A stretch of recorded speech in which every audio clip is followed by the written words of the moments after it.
That's amazing. Therefore, I'll tell you one thing. It's good to aspire to be a leader. But if you're not clear from the day one, like starting this matter of the prayer, and then you get lack of conviction leading you.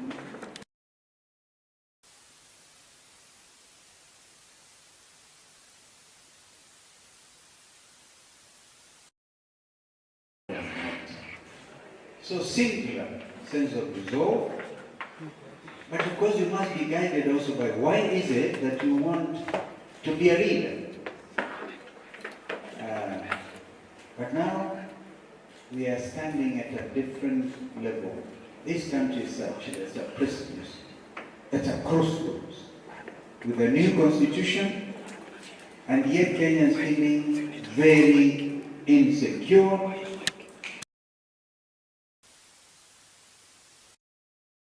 From IBC, I hope IBC does not restrict the new membership, the new electoral register to only 6 million extra.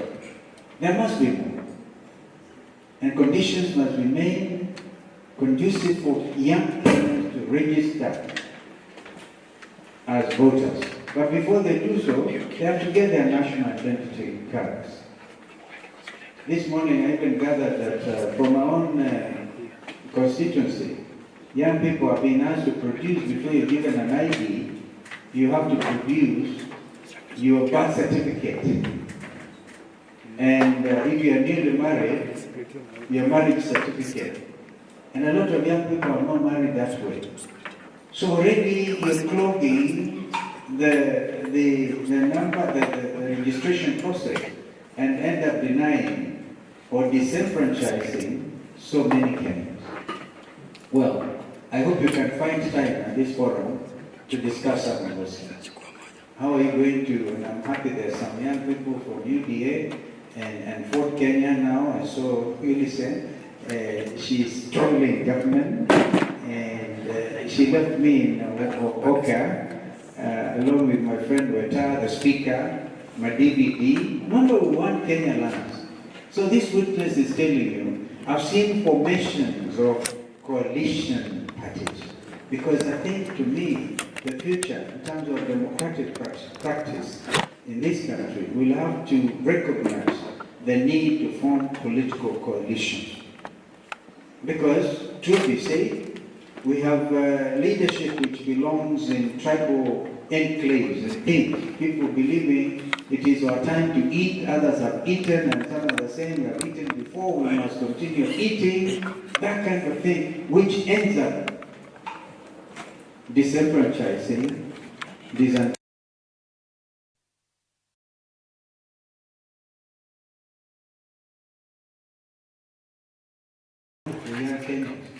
like our marathon runners and our football team, which yesterday, the day before, redeemed the image by defeating Seychelles 5-1. Our spirits were lifted. Yeah. During my younger days as a member of parliament, I used to play soccer. Such a star player as number 9. Our goalkeeper was the late Bob Robert Oko. Right? I'm just telling you that you are going to be riding on the shoulders of men and women who started this thing rolling, called the nation state of Kenya.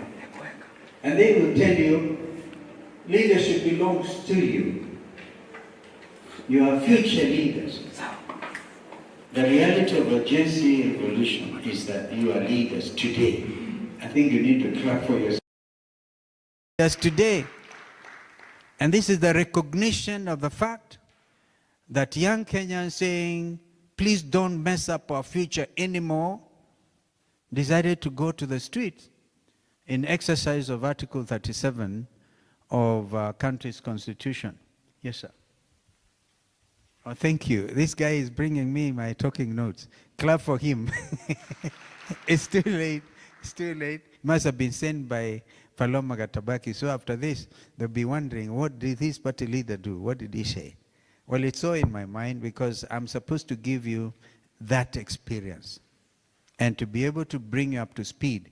I don't know how many of you will have watched my interview, a very long interview on one of the leading podcasts, Ikoneni. How many of you watched that? Because if you did, then you will have taken, honestly, there are things I must have said there that you never heard of. Because we want to bring you up to speed so that you can take it up from there. We are not stones, we will not be there forever.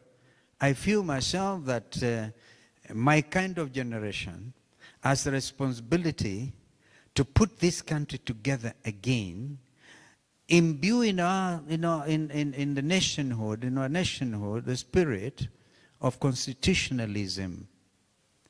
And the rule of law, of course that is the rule of law, and then take it over from there, because I must at some stage enjoy company of my grandchildren going forward. And so you guys have some work to do. But you're coming from various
But if you're not clear from the day one, like starting this matter of the prayer, and then you get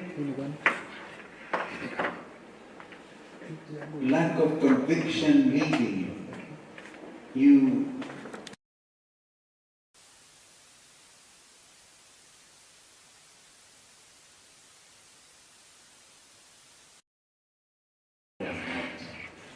So simpler sense of resolve, but of course you must be guided also by why is it that you want to be a leader. But now we are standing at a different level. This country is such, it's a precipice, it's a crossroads, with a new constitution, and yet Kenyans feeling very insecure,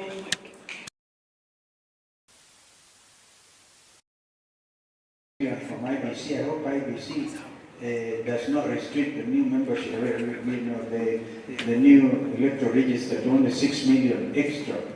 There must be more. And conditions must be made conducive for young people to register as voters. But before they do so, they have to get their national identity cards.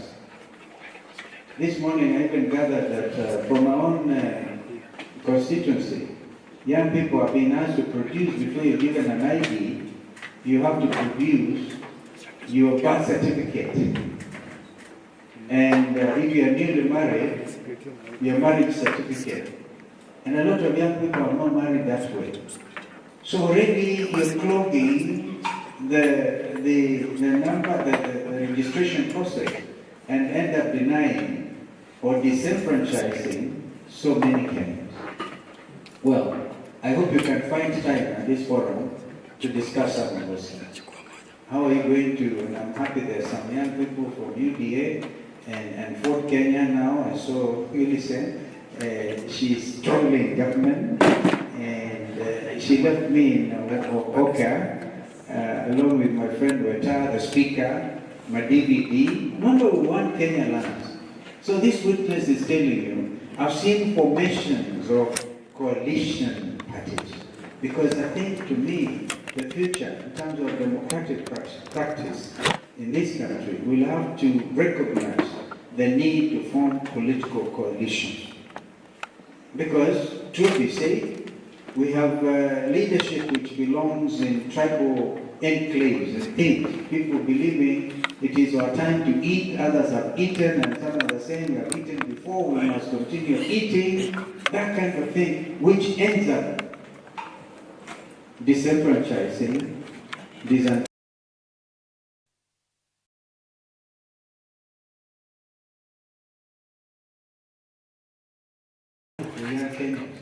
like our marathon runners and our football team, which yesterday, the day before, redeemed the image by defeating Seychelles 5-1. Our spirits were lifted. Yeah. During my younger days as a member of parliament, I used to play soccer. Such a star player as number 9. Our goalkeeper was the late Bob Robert Oko. Right? I'm just telling you that you are going to be riding on the shoulders of men and women who started this thing rolling, called the nation state of Kenya. And they will tell you, leadership belongs to you. You are future leaders. The reality of a Gen Z revolution is that you are leaders today. I think you need to clap for yourself. Yes, today. And this is the recognition of the fact that young Kenyans saying, please don't mess up our future anymore, decided to go to the streets in exercise of Article 37 of our country's constitution. Yes, sir. Oh, thank you. This guy is bringing me my talking notes. Clap for him. It's too late. It's too late. It must have been sent by Paloma Gatabaki. So after this, they'll be wondering, what did this party leader do? What did he say? Well, it's so in my mind because I'm supposed to give you that experience and to be able to bring you up to speed. I don't know how many of you will have watched my interview, a very long interview, on one of the leading podcasts, Ikoneni. How many of you watched that? Because if you did, then you will have taken, honestly, there are things I must have said there that you never heard of. Because we want to bring you up to speed. And so that you can take it up from there. We are not stones, we will not be there forever. I feel myself that my kind of generation has the responsibility to put this country together again, imbue in the nationhood, in our nationhood, the spirit of constitutionalism. And the rule of law, of course that is the rule of law, and then take it over from there, because I must at some stage enjoy company of my grandchildren going forward. And so you guys have some work to do. but you're coming from various political formations. First of all, can you integrate and understand that you will differ politically, strongly, but at the end of the day, like lawyers of my profession, Cyprian is here and others, we argue in court and argue, you think these people are enemies, but from there we go and have coffee together. That should be the spirit of our multi-party democracy. So that whether you are in UDA, in ODM, in Wiper Patriotic Front, of course, if I had the opportunity, looking at you here, I would do some serious engagement. Register all of you as Wiper Patriotic Front members, okay? And then give it over to you. Tell you, guys, take it, patriotism. Remember, this is why Wiper Patriotic Front has to change and to rebrand. Because we have to take into account the feelings and the aspirations of the young Kenyans, the Gen Zs. They were armed with a bottle of water, their national flag, and their smartphones. And what did they get in return? They were killed, they were maimed. And that's why I ended up saying, wait a minute, oh, no, you're taking the joke too far. You cannot arrest young Kenyans who are exercising their constitutional freedoms under Article 37 and then charge them under the Prevention of Terrorism Act and take them near maximum prison in committee. That's where the anti-terrorism court is, next to it. And to put in you maximum fear that you will never again speak your mind, that you never will be living under fear that if you exercise your constitutional rights, you end up in committee. But young Kenyans are beyond that. In fact, they are so amazingly fixated with the idea of liberating their country that nobody, no amount of intimidation will deter them. And of course, they're also riding on the shoulders of younger legislators, people like Caleb Atemi here, Dan Maanzo and others, Babu Wino. I see Babu is supposed to be speaking. I don't know where he is. Edwin Sifuna. Fearless young leaders. And they are not even proclaiming which political parties they belong to. They are saying we are young Kenyan leaders. We want this country to be better than, and of course for some of us believe we must leave it better than we found it. So, our sponsors for this event, we remain ever grateful. Don't think these are fewer. These are very solid minds. And I was trying to see whether they are gender sensitive, because then I would declare the meeting unconstitutional. And I see they are. The mix is good. But I want to urge you then, you must resolve to remain vigilant, to be able to say no to corruption. Somebody told us this morning, now this thing about corruption has hit the glass ceiling, went beyond. It is now a way of life for Kenya. You must refuse that. Because how can corruption be a way of life in Kenya? There are things that must happen. Because if we say no to corruption in real time, we'll be able to give our young Kenyans free secondary education. There'll be no problem with capitation. It's the thieving, it's the thieving ability of our leadership that has astounded the nation and also astounded the region.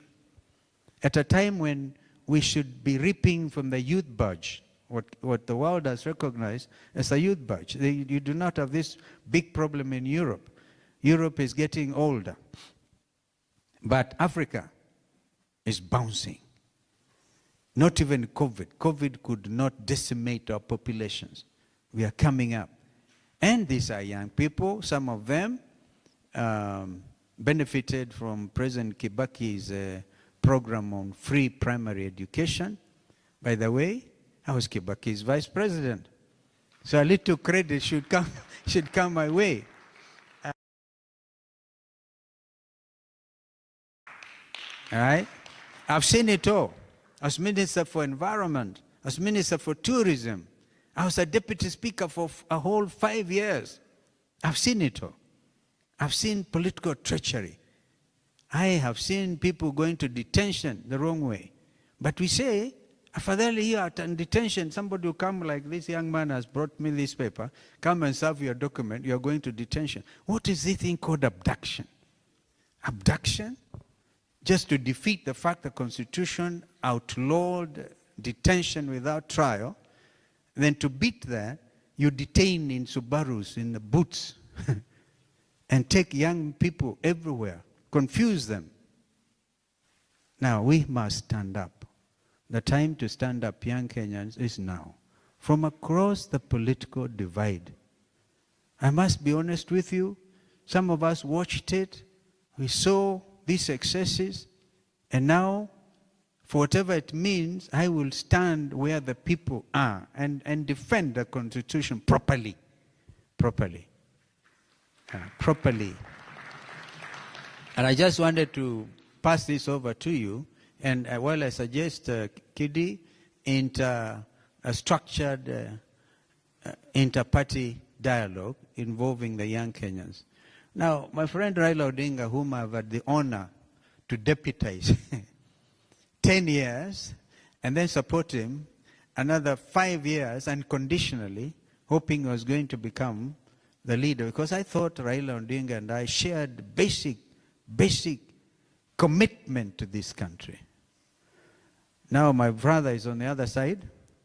I'm left standing. And believe you me, I'll stand until there's real change in Kenya. Because one time, one of the leading papers, then get a Standard, put up a headline, "The last man standing." The last man standing. Have you seen the paper saying, "The last man standing"? I said, yes, somebody has to stand. Because if we all now say yes, sir, and get compromised beyond recognition, what happens to the future of this country? So we must dig in. And I'm here to tell you, dig in. Look at the values we have under Constitution 2010 and Article 10. Look at your rights. Also recognize we are not an island nation when it comes to the issue of human rights, for example. Human rights are universal, and we have imported all those UN resolutions under Article 1920 of our Constitution. They have become part of our domestic law. So I just here to encourage you to stand strong. And believe you me, we'll be with you, whether or not you are Wiper Patriotic Front or Democratic Party or UDA, because I can tell you, a time is coming when Kenyans are going to say, wait. It cannot be any other way than change. The change that has eluded this nation is coming. So don't give up. Help is around the corner, and play your role. Play your role fearlessly and strongly. What Kenya needs is really not strong men anymore. Africa, strong men. Kenya needs strong institutions. We have the EACC, for example. Is it strong? Is it compromised? When William Ruto, the president, went to, before he left to the summit, Tokyo, Africa summit, in some place in Japan, he put together what he called a multitask agency to fight corruption. After telling members of parliament, you're all corrupt. And then members of parliament, I'm told they did not eat lunch at that KCB retreat. They all left. He said, man, how can you tell us corrupt? And it is you who sends this corruption money to get us to impeach your deputy president, to impeach whatever, and the numbers are known. How can you call us corrupt?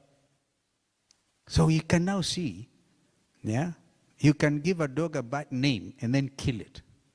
It's a challenge to you then, members of parliament. What are you going to do to let Kenyans believe that you are still leaders and you have a little spine left in you?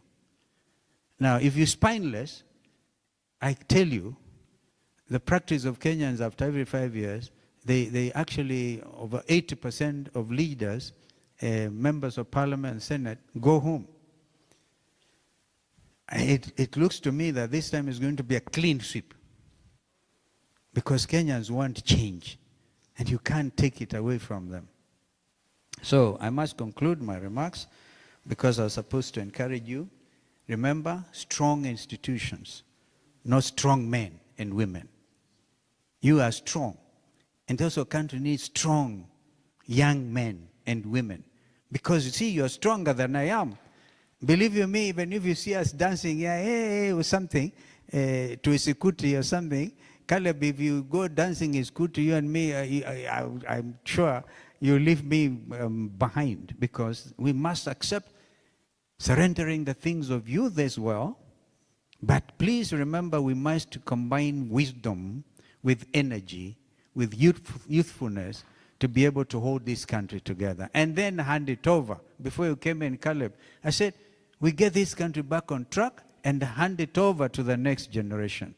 That is a Gen Z revolution. And you know, you have inspired the world. Prime Minister of Bangladesh had to flee by helicopter to India. It has never been the same again. Sri Lanka. I think this is why the KK administration were afraid. They thought people are going to walk here and swim. I don't know if there's a swimming pool in State House, I don't know. But they were swimming in Sri Lanka. And yesterday, a Prime Minister of Nepal, you must have seen it. Again, the youth people inspired by the Gen Z revolution in Kenya. Kenyans, you must clap for yourselves, because this is really something. They say no, but don't worry, moderators, if they demonstrate sometimes intolerance and polarization. Because unless, again, we mold these young people together to be able to sit and discuss and agree, they're seeing the excesses. And how do you deal with excesses? Do you say, oh, let us sit and agree that Kenya is a multi-party democracy? It's already in the Constitution. Do we sit and say, let us fight corruption? The institutions are there. Or do you come out and throw them out?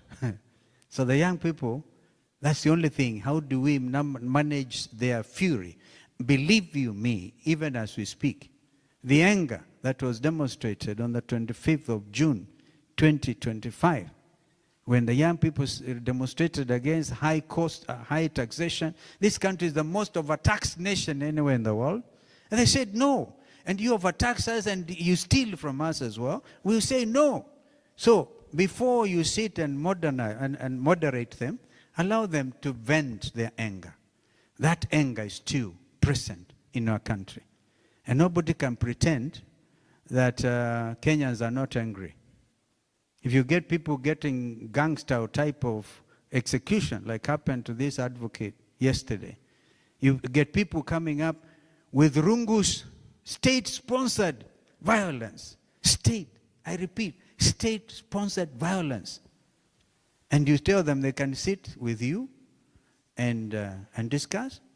Please, if you believe in multi-party democracy, which is in the Constitution, then you must tell those with instruments of power not to misuse those instruments.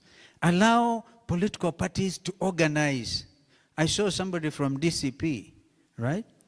They hear regarding Gachagua, the next thing is tear gas, throw him, don't allow him to address the... Honestly, it is not possible in a democracy to deny people the right to speak, the right to go to church. Even in churches, some of us are in church, they throw tear gas in the church. They beat you up. I want to urge the Kenyans, let us pray that this culture of violence, state-sponsored, where the police also distribute rungus to goons. I think that I like very much what the Law Society is doing. Some Law Society sponsored a motion or something in Parliament to make it impossible for leaders who believe in goonism never to be elected. Because how will the young people then grow up? And the unfortunate thing, it is the young people who are given those rungus to beat up their fellow youths because they don't belong to the same political belief system. You beat each other, senseless, you kill each other, you maim each other. And then the state will say, we'll compensate you. We'll kill you, then compensate you.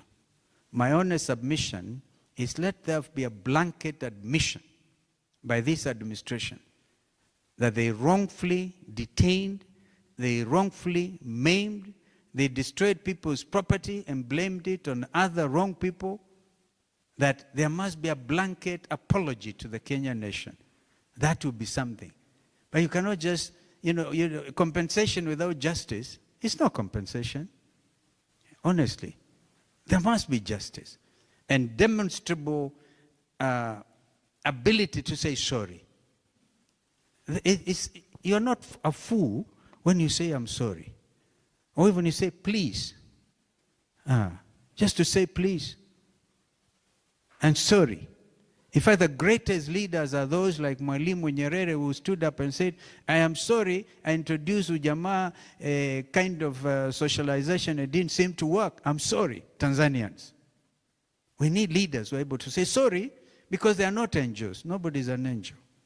So I must conclude, ladies and gentlemen, by encouraging you and telling you, mbele iko sawa. But before it is sawa, we must do what we must do.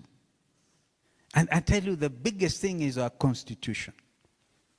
With that constitution, unless it is overthrown, this country will now grow up with you guys looking at you. Even in fact, you're able to sit like this, from Wiper Patriotic Front, from UDA, from Jubilee, from everywhere, and you're able to sit like this. Go tell your leaders, tolerate each other as well. I'll tell them myself, I'm never afraid of them. I tell them. Because I know each one of them. And much as I acknowledge my own weaknesses, I know the terrible weaknesses on the part of some of our leaders. They do the opposite of what they say. They tell you, double-faced people. They tell you, hey, we're going to rid this country of corruption, and go and immediately the next thing is any procurement. Devolution, they say we're devolution. They don't believe in it. But let us be careful not to devolve corruption. It's already done. It's been devolved as well. We must really, there's a lot of work to you guys to do. The governance structures, even the youth council, interparty youth council, must also try to bring up, in my view, my honest advice, some structures, governance structures, that will continue to say no. And you see, for now, we must continue to call out to this regime and to tell them it is not to be business as usual. This revolution is ongoing. And it will come to its fruition at the ballot box in 2027. And nobody can do anything about it. So we are just telling IBC as well not to be partisan. We are watching. They already procured materials. I must tell you this. They've already, even before the new Ruto Commission came into place, the CEO of IBC, they may have told you this, have already procured materials for 2027 election in the absence of the commission. This is how bad things can become. Will you believe that? It is true. So that they will have eaten before the commission comes in. This is the truth. It's a tragedy of our country. Therefore, young people, your future is here. May God bless you. Mbele iko sawa. Thank you.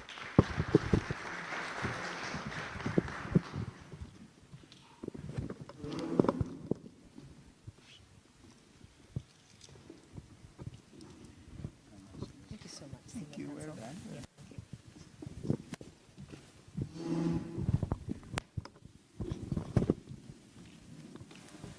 Thank you so much, Your Excellency, for your wonderful remarks.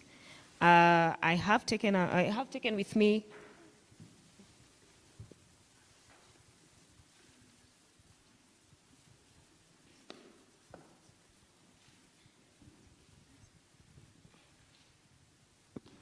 sorry about that. One of my biggest takeaways from your remarks, Your Excellency, is the need for Inter-Parties Youth Forum to improve. We have been doing it, creation of structures of governance, and especially when it comes to devolution, something I also stated in my opening remarks, that one of the things I don't see young people do enough is monitor what is happening at county governments. And that is where the hemorrhage is happening. That is where the theft is predominant. So I think we're going to work on that as well. Creation or bolstering of strong institutions across the board, and also the need for tolerance of our leaders across the political divide. If the Inter-Parties Youth Forum is able, and we've done remarkably in bringing divergent opinions, and I suppose that is why polarization is close to what we are trying to achieve as the Inter-Parties Youth Forum. Tolerance is a great aspect of what we have been doing, and we've really tried, and we'll continue to do that and preach the same to our leaders. We are about to go to the first panel session, but before we do go to the panel session, where we'll be talking about unpacking polarization, radicalization, and ethnic politicization, I would like to introduce Mheshimiwa Amisi to just come say hello, just give us a few remarks before we start our panel session. Karibu sana, Bwana Amisi.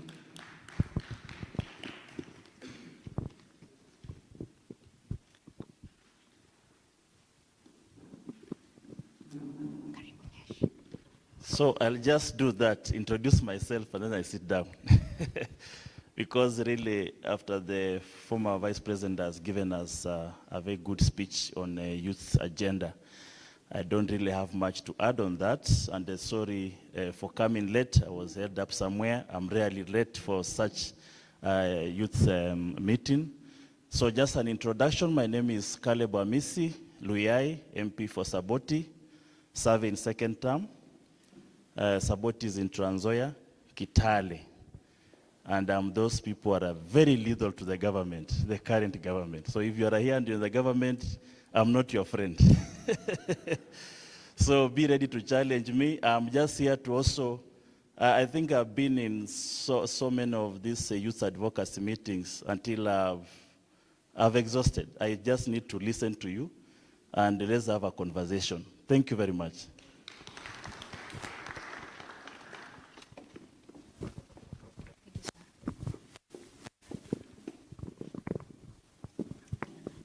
Another round of applause for Honorable Amisi. So now we're going to go to our next session. I'm hoping we can have this moved. As they move it, Your Excellency, I wanted to make a formal request for the Inter-Parties Youth Forum. Is it possible for us to visit the next president's office and visit for the Inter-Parties Youth Forum to pay the next president a visit, a formal visit soon, and deliberate? Thank you so much. Okay, sawa. Now, I'm going to welcome Maureen Wanyonyi, who is the facilitator and moderator for this session. With us today, we have Chibeka Matara, the National Youth League leader for KANU. Round of applause for Chibeka. We have Eugene Githu from the Democratic Party. He serves as the chairman of the National Youth League.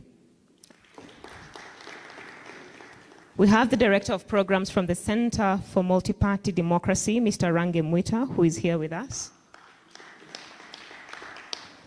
And Director Liban Guyo from the National Commission of Integration, the NCAC, sorry. A round of applause for Mr. Liban. I'll leave it to Maureen.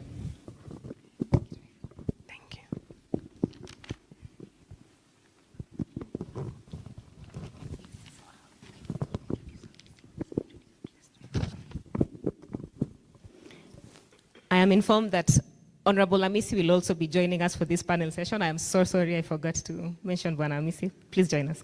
Thank you.